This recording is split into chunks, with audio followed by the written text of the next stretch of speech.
Hello viewers, I doctor SBK Lal welcome you all in my YouTube channel. मेरे YouTube channel में आपका बहुत बहुत स्वागत है। अगर आप इस चैनल पर नए हैं तो चैनल को लाइक शेयर और सब्सक्राइब कर लें ताकि विविध विषयों से संबंधित वीडियो जो मैं इस पर डालते रहता हूं इसका नोटिफिकेशन आप तक पहुंचे।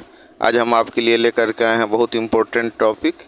ये है वेन डी ग्राफ जनरेटर। बहुत आसान है इसको समझना और इस क्वेश्चन को तैयार करना, और बहुत इम्पोर्टेंट टॉपिक है क्योंकि ये जनरेटर ऐसा जनरेटर है जिसका आविष्कार किया था वेन डी ग्राफ ने, एक वैज्ञानिक थे, और उन्हीं के नाम पर इसको नाम दिया गया है वेन डी ग्राफ जनरेटर। अब आइए सबसे पहले समझते हैं कि what is Van de Graaff generator. तो it is a device to create a very high potential till 10 lakh voltage. मतलब ये 10 लाख तक का वोल्टेज उत्पन्न कर सकता है। 10 लाख ये पोटेंशियल डिफरेंस का वोल्टेज ये उत्पन्न कर सकता है। इतना हाई वोल्टेज उत्पन्न करने वाला ये इलेक्ट्रिक डिवाइस है जो पोटेंशियल डिफरेंस क्रिएट कर सकता है। कितना वोल्टेज का? तो 10 लाख वोल्टेज का। अब we are taking hollow sphere of metal of radius r। अब इसमें इसका बनाने का प्रिंसिपल क्या है, तो इसके लिए समझने के लिए हम क्या कर रहे हैं, आपको दिखा रहे हैं कि आप इसमें देखेंगे। बाद में हम देखेंगे कैसे इसमें पुल्ली लेते हैं, कैसे पुल्ली को मोटर से घुमाते हैं और कैसे शार्प एज पर ये काम करता है, ये हम बाद में देखेंगे। अभी हम इसको समझने के लिए इससे थोड़ा सा पहले कैसे इसमें हम पुल्ली लेते हैं। आप पुल्ली पर जो है के नज़दीक में आप देख सकते हैं 2 गो कॉम्ब है, और कॉम्ब पर कैसे जो शार्प एज के सिद्धांत पर काम करता है, इन बातों को हम देख सकते हैं और समझ सकते हैं। लेकिन इससे पहले तो इस तरह से हम इसको समझ सकते हैं कि मतलब कैसे हम इसमें 2 पुल्ली लेते हैं और पुल्ली पर दो पुल्ली लेते हैं। नीचे वाला जो हमारा पुल्ली है उसको हम P1 से डिनोट करते हैं, ऊपर वाले को P2 से, और मोटर की मदद से हम P1 पुल्ली को घुमाते हैं और फिर उस पर बेल्ट चढ़ा रहा होता है। तो इसको समझने से पहले थोड़ा सा इसको समझ लें कि हम कैसे ये काम करता है, इस प्रिंसिपल को समझें। तो हम इसके लिए we are taking hollow sphere of metal of radius r।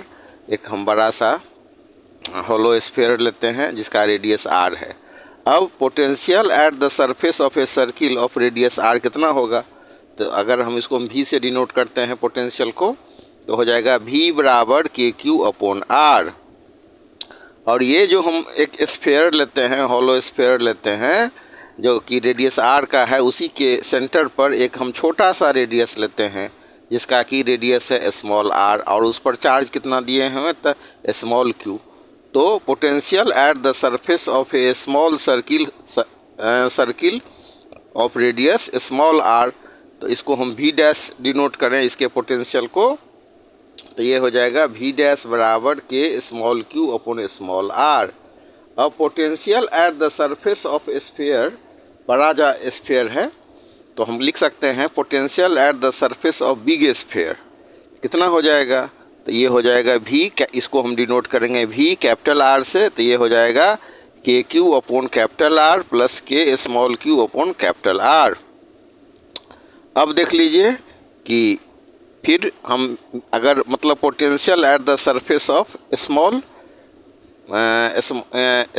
जो हमारा रेडियस है, तो उसको हम डिनोट करते हैं VR से, तो ये हो जाएगा हमारा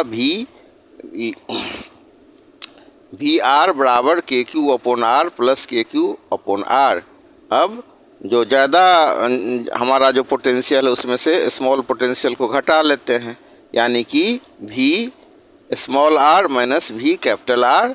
तो ये दोनों जी पहला इक्वेशन हो गया हमारा V बराबर KQ अपॉन R, दूसरा हो गया V डैश बराबर KQ अपॉन R, और तीसरा हो गया VR बराबर KQ upon R plus K small q upon R, और चौथा इक्वेशन हो गया V स्मॉल r बराबर KQ upon R plus KQ upon R।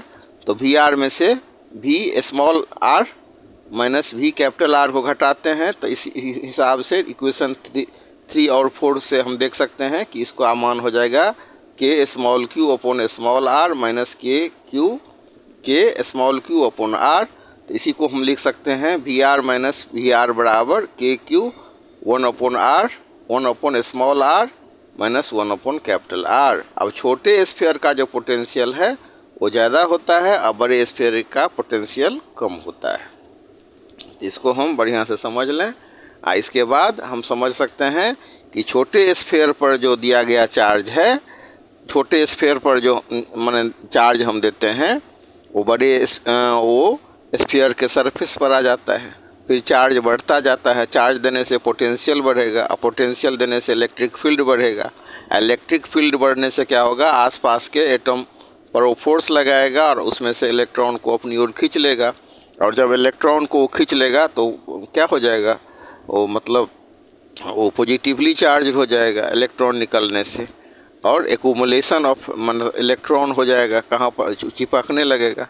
एक स्फीयर को हम लो पोटेंशियल पर रखते हैं एवं दूसरे को हाई पोटेंशियल पर रखते हैं, और इस तरह से हम देख सकते हैं कि बड़े स्फीयर पर हम 10 लाख वोल्ट तक का पोटेंशियल क्रिएट कर सकते हैं।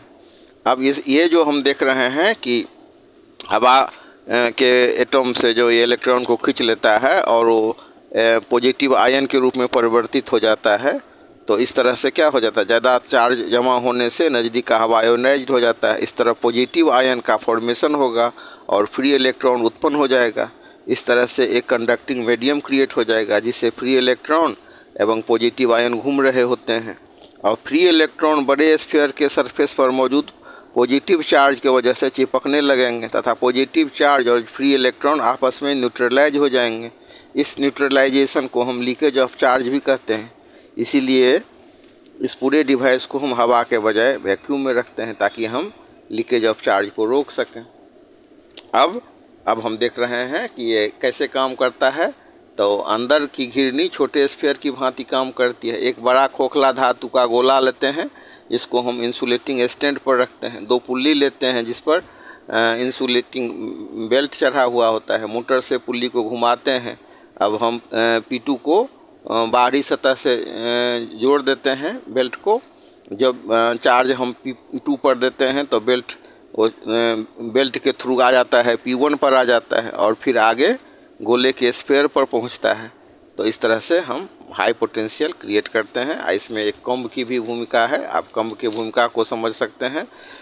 मैंने जैसे शुरू में ही कहा कि ये discharge action of sharp edges पर काम करता है, तो यहाँ जो कम्ब है वो शार्प एज का काम करता है। और दूसरा क्या प्रिंसिपल है इसका, receiving action of hollow sphere.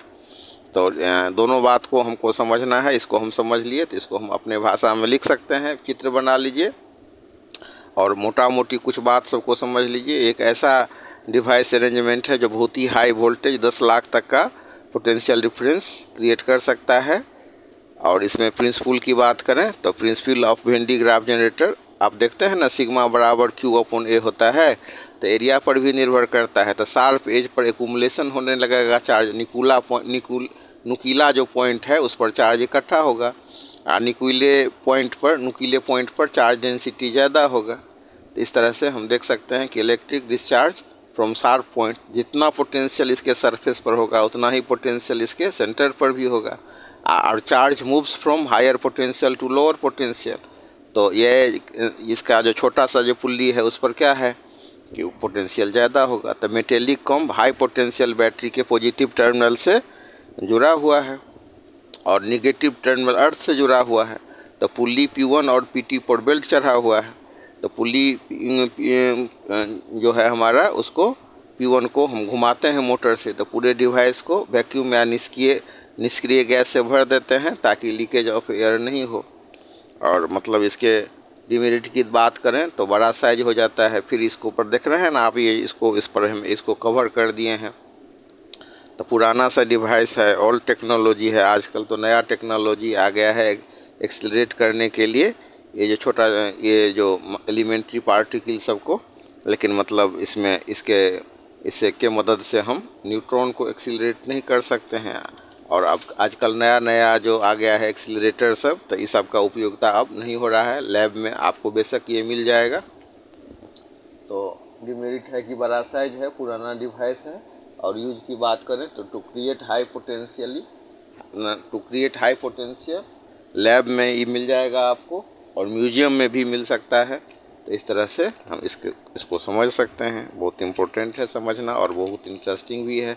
और अपने भाषा में आप लिख सकते हैं कि हम एक हॉलो कंडक्टर लेते हैं, इसके भीतर में हम 2 कॉम्ब लेते हैं, 2 पुल्ली लेते हैं, एक है P1 P2। P1 को मोटर से घुमाते हैं और इस पर P1 पर हम चार्ज प्रोवाइड करते हैं और ये sharp action of discharging action of sharp edge से इस पर चार्ज अकुमुलेशन होने लगता है, प्लस चार्ज, फिर प्लस चार्ज, फिर receiving action of hollow sphere और मेटल स्फीयर से क्या होता है कि चार्ज फिर इसके सतह पर आ जाता है और लीकेज ऑफ चार्ज नहीं होती। इसके लिए हम क्या करते हैं, तो इसको हम एक कवर कर देते हैं। अभी